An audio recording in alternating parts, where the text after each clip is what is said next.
for the president. Kanda watu mikono cha Bobi Wine na chini. Number one, you can be number one. My brother Bobi Wine, you've inspired all of us, man. You're such a big inspiration to the ghetto youths, man.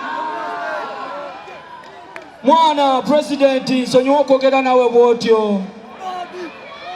Mwana nakutegera nnyo muganda wange. Kulo, I really love you so much. I really love you so much, brother.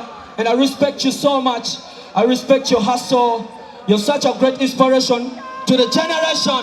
Kampulira kalulu komulembe kwafe.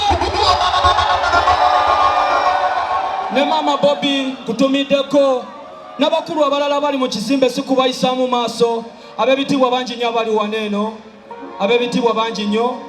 Ngenda kutumira omuko, ngenda kubayisaamu mpola mpola. Naye akaseera kabadde ka president. Naki?